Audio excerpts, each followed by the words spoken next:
It's the dictionary. It's the dictionary. It's the dictionary. It's the dictionary. Dictionary. It's the dictionary. It's the dictionary. Hello, word nerds. Welcome yet again to the dictionary. We are just chugging along on the E's. I don't know. I haven't done the math. How far along in are we?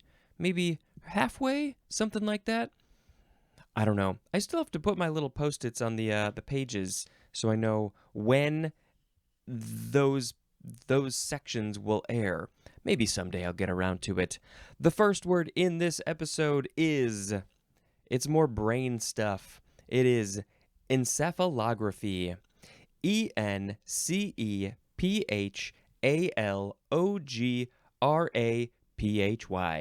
Encephalography. Noun from 1922.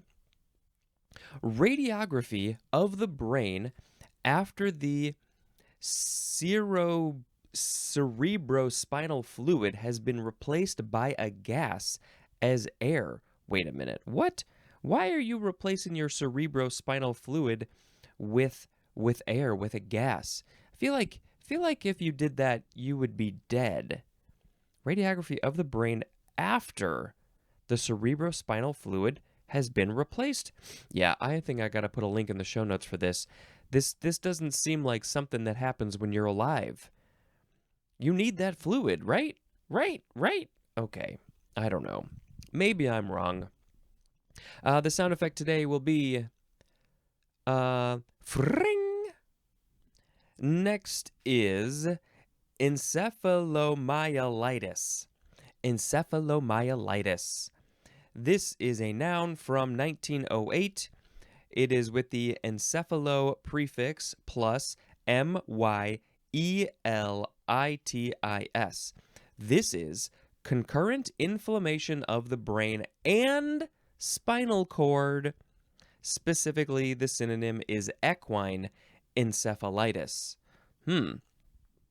Well, that seems like that's about a horse. I'm calling you about a horse. I got the equine encephalitis and my horse. I don't know. The Q, I guess the EQ section is coming up. But basically what this means is you got inflammation in the spinal cord, which is the cord of nerves that goes down through in your spine and your brain. Inflammation of both of those at the same time. How does that happen? How does it happen? Encephalomyocarditis. I wonder if myo or myocard, if that's spine related.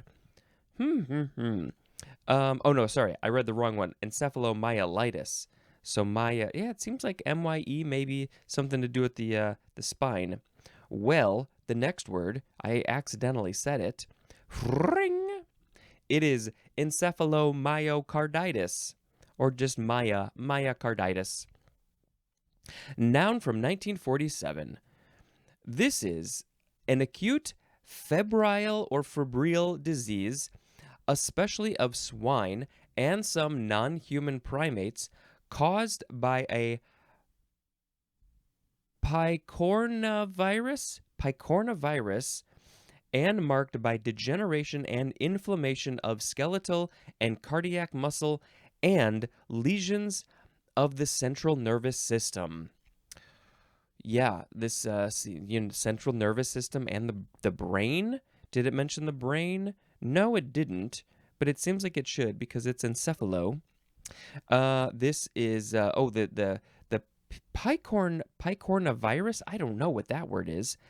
Picornavirus. The species name for that one is Encephalomyocarditis virus. That's the name. That is of the genus Cardiovirus.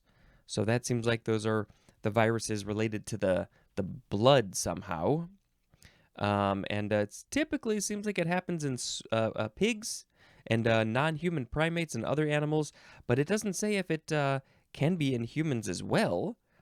Marked by degeneration and inflammation of the skeletal and cardiac muscle and lesions, all terrible things. Terrible things. Don't want that.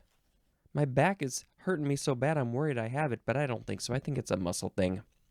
Although this does say degeneration and inflammation of the skeletal and cardiac muscle. So maybe I do have this.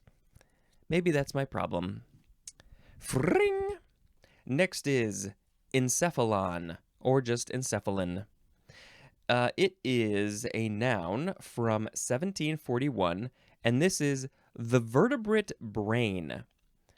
So I guess any animal that is a vertebrate that has a spine and I guess a central nervous system probably, or maybe not literally a central nervous system, but at least a spine, and a brain, the brain would be called the encephalon.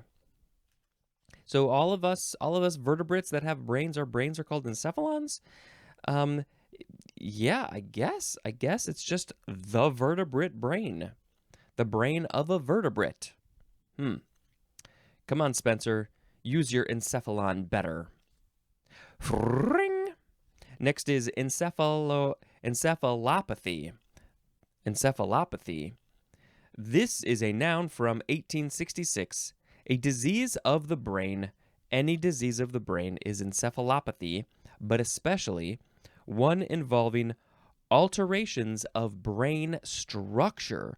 What does that? What sort of disease is altering your brain structure? What? I don't know. I don't have a list of the brain diseases. Maybe we got to put a link in the show notes for this one. What causes a change in your brain structure? Encephalopathic. That is an adjective. Yeah. Okay. Those were all the brain words. All the brain words are done. We will never once find another brain word. Fring. Enchain is next. This is a transitive verb from the 14th century. And of course, it is to bind or hold with or as if with chains. Anything that is, so you are actively chaining something up. Maybe you're chaining an animal to a cage, chaining a human to other humans. There are a lot of bad reasons.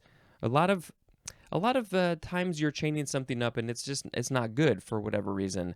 But I guess sometimes people like to have fun with chains too. So you are enchaining them. Enchainment is a noun, and yeah, it's just from the word chain. Enchain. But yeah, how often do we use this? What examples? What other examples? I guess if you arrest somebody, maybe you're chaining them up. You got to chain them to a chair so they don't run away.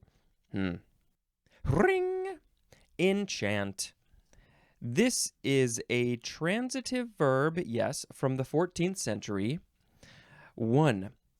To influence by or as if by charms and incantation. And the synonym is bewitch. Oh, you have bewitched me. I have been enchanted by your spells, your incantations, and your charms. Enchant. Okay, number 2. To attract and move deeply. Also, rouse to ecstatic admiration, as in, the scene enchanted her to the point of tears. And that is a quote from Elinor Wylie. Eleanor is spelled Elinor, and I've never seen Eleanor spelled that way. I assume that's how it's pronounced. The scene enchanted her to the point of tears. It was so beautiful that she cried all the way home. Yeah, roused to ecstatic admiration. It's as if the thing that enchanted you had charms and incantations, and it was so bewitching. A synonym is the word attract. Attract. How are we using that one? If you're attractive, if people like you, you are enchanting then. There's something about you that wants people to come talk to you and hang out with you and be with you. So yeah, enchanting. I like the word enchant better than attract. I don't know, there's something about it. And so, it's like the idea of, oh, I'm chanting, I'm doing something, I'm putting a spell on you. So I'm enchanting you. I'm not enchaining you, I'm enchanting you. I'm enchanting you to watch my show, to subscribe to my channel. Stuff like that. This is from, more specifically, the Latin verb incantare, which is from in plus cantare, which means to sing. And so, of course, when you're chanting, you're singing. Maybe you have to sing when you're doing your charms and your incantations. Incantation is also from singing. So it's all about singing. Fring! Enchanter is next. A noun from the 13th century. One that enchants, but especially the synonym sorcerer. So the sorcerer is the one who's putting on these charms and incantations and chants and spells and things. Enchanter. And maybe they're doing it because they're trying to attract somebody because they're lonely. Enchanting. Adjective from 1593. The synonym is charming. So charming. Yeah, I see, attractive. If you're charming and nice, then maybe you'll attract people. So you're enchanting. As in, an enchanting smile. Enchantingly is an adverb. Fring! Enchantment. This is, oh no, we have another enchant word after this. Enchantment. Noun from the 13th century. 1a. The act or art of enchanting. I'm in the business of enchantment. I'm just constantly enchanting people and things. 1b. The quality or state of being enchanted. So I guess if you are the one who has been enchanted, you have been bewitched. What's that song? They put a spell on me. I put a spell on you. No, that's different. But yes, if you are enchanted, you are in enchantment. 2. Something that enchants, as in the enchantments. That's not words. The enchantments of sailing. If sailing attracts you, if all of those silly words and phrases and all of those pulleys and ropes and sails and rudders enchant you, they're so fascinating to you, then sailing would enchant you, and you would have enchantments of sailing. Something that enchants. Enchants. Enchants the rapper. He should do something with that. Fring! Enchantress. Enchantress. Yep. Noun from the 14th century. Number 1, a woman who practices magic, and the synonym is sorceress. So we had enchanter is one that enchants, sorcerer, and a woman who practices magic, a sorceress. I don't know what I said, but that's what I meant to say, sorceress. She is an enchantress because, we must distinguish when someone who is enchanting is male or female. It's very important. Number 2, a fascinating or beautiful woman is an enchantress because she's very attractive. Ring! Next is enchase. Transitive verb from the 15th century. Number 1. Now, I thought this was going to be about chasing. A foot chase, a car chase, something. But the synonym here is ornament. So maybe this is a transitive verb, so maybe you're ornamenting things. It's you've got to decorate for Halloween, for Christmas, for Hanukkah, for Kwanzaa, for Thanksgiving, for the 4th of July, for Valentine's Day. Let's just list holidays that you have to decorate for. You have to enchase? Really? Let's get more specific. We've got 1a, to cut or carve in relief. So yeah, you're just making a 3D thing. It's a sculpture. You're cutting and carving, maybe a block of wood, so you're enchasing it? Really? Number 1b, the synonym is inlay. So maybe inlaying some wood, something inside of another thing, and it looks all cool. It's got different colors. Number 2, the synonym is set, as in enchase a gem. Setting a gem inside its holder so you could put it on a ring. Put a ring on it. If you like it, put a ring on it. Enchase it with a gem. What is the etymology here? This is confusing to me. Let's see. It's Middle English, and it means to emboss. From Anglo-French, enchasser, which means to set, like setting gems. From en plus case, or I guess this would still be Anglo-French, chasse, which means case. Case or box or shrine. Also from the Latin capsa, which means case, and there's more at the word case. So it's not, even though it's spelled in chase, like we're chasing a robber down the street because he stole the old lady's purse, it has nothing to do with that. It's encasing in a thing. That's really what the word is, encase. We had encase in the previous episode. It's just another word to say encase, encase, I guess. Ho, ho, ho. Fring! The next word is enchilada. enchilada. Enchilada. I want an enchilada right now. Noun from 1887. Number 1, a usually corn tortilla rolled around a savory mixture covered with chili sauce and usually baked. And oh boy, it's I should say it's October 12th. It's 7:11 a.m. I have not eaten breakfast yet. I got 2 apples right here in my hand. I got 2 apples. They're small. But it's, you know what? Screw the apples. Give me a breakfast enchilada.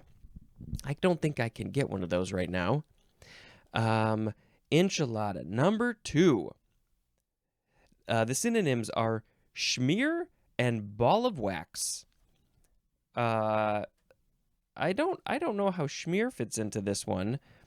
schmear. But the example is the whole enchilada, the whole ball of wax, the whole everything, the whole schmear. Did we say that? The whole schmear, all the stuff? It seems like the definition here should be like everything, all of it. But no, it's schmear or ball of wax. The whole enchilada. I'm going to eat the whole enchilada if you put it in front of me. Oh, I guess some guacamole and some sour cream and some salsa. What do you got? What you could put in your enchilada? I guess more. I'm maybe thinking more of like a chimichanga burrito, but no, enchilada. This is when you got usually the three. You usually get 3 of them, and then there's maybe a cheese sauce, a red sauce, a mole sauce. Ooh, yeah, that's what we're talking about. Enchiladas. Let's talk about the etymology for enchilada. It's American Spanish.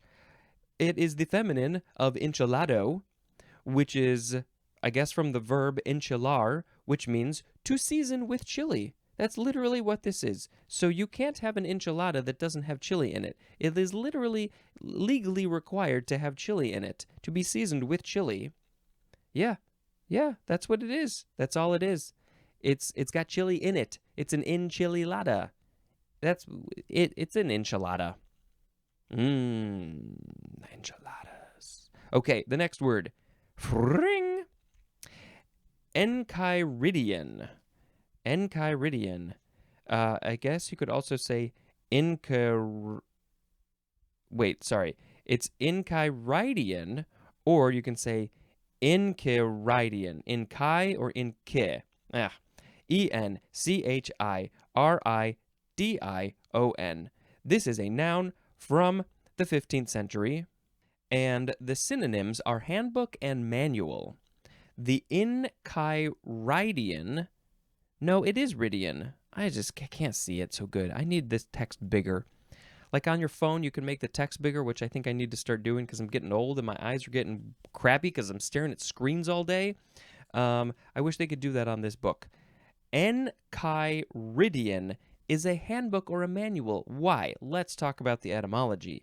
It is from the Greek enchiridion, which is from en, which means in, and cheir, cheir, which means hand. So it's the book, the thing that you put in your hand. You put it in your hand so you can read it and learn about stuff. It's a handbook, a book in your hand, a manual. The dictionary is the enchiridion to learn about all the stuff in the world.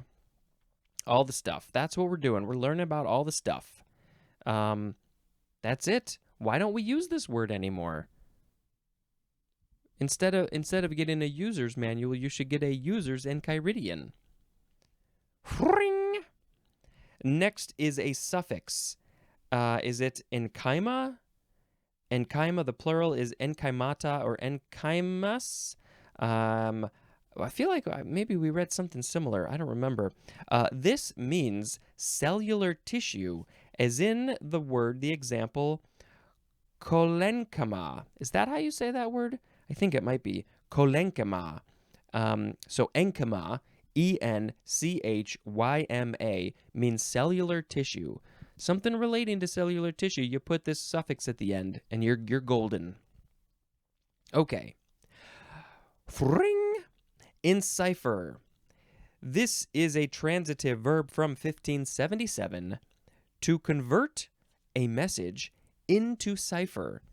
So you write up a message in plain English, plain Spanish, whatever language that it is. It's you can read it clearly in that language, but then you put it into a cipher. You're changing the letters around. Maybe you're putting in symbols to represent letters. Maybe there's rules like every line that changes. I don't know how people make ciphers, but they're very clever and smart about it. So you're making a cipher. You're enciphering your message. Encipherer is a noun, and encipherment is a noun. So this is the encipherer is the one who is making the cipher, not the one who's trying to figure out the cipher. I don't know what they would be called, but it's not encipherer. Ring. Encircle is next. Transitive verb from the 15th century. 1, to form a circle around, and the synonym is surround. So maybe you're standing in the middle, you're just standing there, minding your own business, and then all of a sudden a group of people come around and they just stand in a circle around you, and then they start chanting. They're enchanting you, and then so you have been encircled by maybe enchanters and enchantresses, and they are enchanting you for some reason. I don't know what this situation is, but that's where we went. Number 2, to pass completely around. To pass completely around. So you did a loop, you walked around the building, you walked around the person, you walked around the world. If you encircled the world, you walked or drove or flew or drove a boat around the world. You encircled it some way. You can't probably walk around the world, but you can use various forms of transportation. That's one of my goals, to walk around the world. Let's see. Encirclement is a noun, and I think it's pretty clear where this word comes from. Okay, 2 more words. Fring. Enclair is next. E-N, next word, C-L-A-I-R. Enclair. This is an adverb or an adjective from circa 1897, and it is in plain language. In plain language. This is the language that I prefer. Can you just speak like simple? Talk to me like I'm 5. That's what I need. None of this hoity-toity, fancy vocabulary, complicated talking. No, I need my language to be en clair. We have an example. A message sent en clair. In plain language. It's like a telegram. It's like, you got fired. Stop. Done. That's a simple message. En clair. And this is French. And it means in clear. So it's clear language, clear information, so people understand what you're saying. We need more of this, please. We need more languages, more information sent en clair. Please and thank you. Have I enchanted you yet?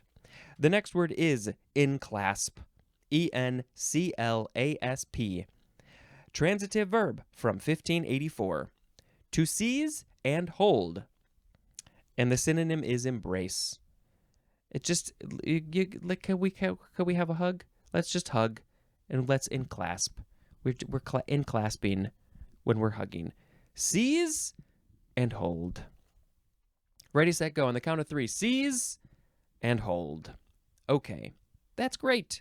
We did it. Let's pick a word of the episode. We had encephalography, encephalomyelitis, encephalomyocarditis, encephalon, encephalopathy, enchant, enchanter, enchanting, enchantment, enchantress, enchase, enchilada, enchiridion, enchyma, encipher, encircle, enclair, and enclasp. Oh, there's some good ones. I like enclair because it's clear language. I like enchiladas. Oh, I do want some so bad. So bad. I guess if it's a breakfast enchilada, you gotta put chili in there. So it's gotta be a bit of a spicy breakfast enchilada. What else? Enchant. Enchant is good. I definitely want to enchant you to subscribe to my YouTube channel, and so we can break that 1,000 mark. Maybe by the time this episode airs, I will have done that. And then I also you gotta watch all my videos so I can start monetizing them. That would be fun. I don't know if I care enough about any of these brain encephalo words, so let's just pick which one. Enchant. Let's pick enchant as the word of the episode. I'm gonna enchant you with my singing. It's happening right now. You can't stop it. You've been enchanted by singing. Yeah. All right. Let's now talk about a movie that I watched. Oh, I didn't bring up my list ahead of time, which I often do. Let's see. I think we talked about the hidden 13 Ghosts. 13 Ghosts. This one's about 20 years old or so. It's a bunch of ghosts that are trapped in a house, and they start killing people. There's some whole reason why this guy has got the ghosts. I don't really remember the details about that, but what I liked, I really enjoyed the practical effects. There's some CGI in the movie, obviously. Oh, and the house. The movie's worth it for looking at the house and the practical effects, the makeup, the special effects makeup. You know, if it were made these days, they would have gone like over CGI. But no, I like the practical makeup and effects, and that was good. I enjoyed that. Yeah, it's a fun movie. I don't know if I ever saw the original one. Maybe I did. I can't remember. But this is a remake. Okay, I am now gonna go eat some apples because I have no enchiladas. My stomach, it has no enchiladas. This has been Spencer dispensing information. Goodbye.